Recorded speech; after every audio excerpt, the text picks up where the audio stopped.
প্রিয় শিক্ষার্থী বন্ধুরা, আশা করি সবাই ভালো আছেন। আজকে আমি একাদশ ও দ্বাদশ শ্রেণীর তথ্য ও যোগাযোগ প্রযুক্তি বইয়ের তৃতীয় অধ্যায় সংখ্যা পদ্ধতি ও ডিজিটাল ডিভাইস এর কিছু গুরুত্বপূর্ণ সংক্ষিপ্ত প্রশ্ন নিয়ে হাজির হলাম।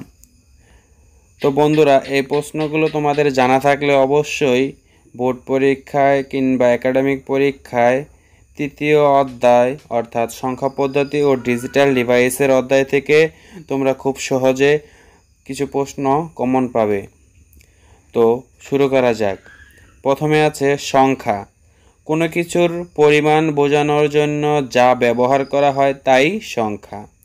তারপরে আছে অঙ্ক। সংখ্যা গঠনের প্রতীক বা চিহ্নসমূহকে অঙ্ক বলা হয়। তারপরে আছে সংখ্যা পদ্ধতি। বিশেষ কিছু চিহ্ন বা অঙ্ক বিন্যস্ত প্রকাশ করার পদ্ধতি করে যে পদ্ধতিতে গণনা করা হয় তাকে সংখ্যা পদ্ধতি বলে। তারপরে আছে বিট। কম্পিউটারের ব্যবহার্য ডেটার সবচেয়ে ক্ষুদ্রতম অংশ হলো বিট। বিট হলো কম্পিউটারের সবচেয়ে ক্ষুদ্রতম একটি অংশ। তারপর আছে সংখ্যা পদ্ধতির ভিত্তি। কোনো সংখ্যা পদ্ধতির বেস বা ভিত্তি বলতে ওই সংখ্যা পদ্ধতিতে ব্যবহৃত মোট অঙ্ক বা প্রতীকসমূহের সংখ্যাকে বোঝায়। তারপরে আছে কোড। বিভিন্ন সংখ্যা পদ্ধতির প্রতিটি প্রতীক, বর্ণ, জ্যোতিচিহ্ন ইত্যাদিকে বিভিন্ন বিট দৈর্ঘ্যের যে সকল বাইনারি সংখ্যা দিয়ে চিহ্নিত করা হয় তাকে কোড বলে। তারপরে আছে আলফানিউমেরিক কোড।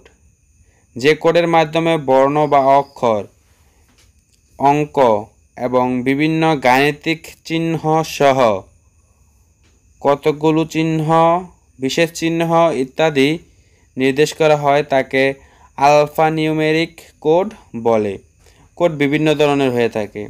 তারপরে আছে ইবিসিডিউআইসি। ইবিসিডিউআইসি আশকির অনুকরণের তৈরির 8 বিটের কোড, যা আইবিএম নামক কোম্পানি নিজেদের তৈরি কম্পিউটারের জন্য প্রণয়ন করে। ইউনিকোড। ইউনিকোড হলো ইউনিকোড কনসোর্টিয়াম নামক প্রতিষ্ঠান পুঞ্জের তৈরির একটি কোডিং পদ্ধতি, যেখানে পৃথিবীর সমস্ত ভাষার বর্ণ ও চিহ্নসমূহ স্থান পেয়েছে। তারপরে আছে ডিজিটাল ডিভাইস। যে সকল যন্ত্রপাতি প্রযুক্তিগতভাবে ডিজিট নিয়ে কাজ করে তাদের ডিজিটাল ডিভাইস বলে। তারপরে আছে বুলিয়ান উপপাদ্য।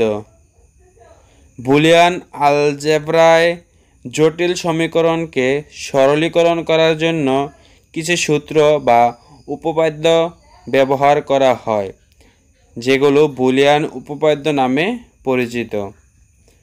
শর্তক সারণী। চলকের বিভিন্ন মানকে ইনপুট এবং ফাংশনটির মানকে আউটপুট হিসেবে যে সারণীতে প্রকাশ করা হয় তাকে শর্তক সারণী বলে। তারপরে আছে লজিক গেট।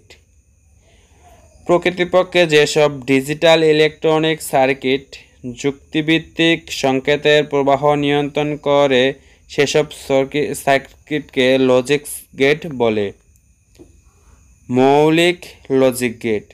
বুলিয়ান আলজেব্রার মৌলিক 3টি ক্রিয়া logic or, logic and logic not বাস্তবায়নের জন্য যে সকল গেট ব্যবহার করা হয় সেগুলিকে মৌলিক লজিক গেট বলে। তারপরে আছে এনকোডার। এনকোডার হলো একটি বর্তনী যা তথ্যকে একটি ফরম্যাট বা কোড হতে অন্য ফরম্যাট বা কোডে রূপান্তর করে। তারপরে আছে ডিকোডার। ডিকোডার হচ্ছে এমন একটি ডিজিটাল সার্কিট যা বাইনারি ইনপুট গ্রহণ করে এবং ইনপুটের উপর ভিত্তি করে ফলাফল গ্রহণ করে।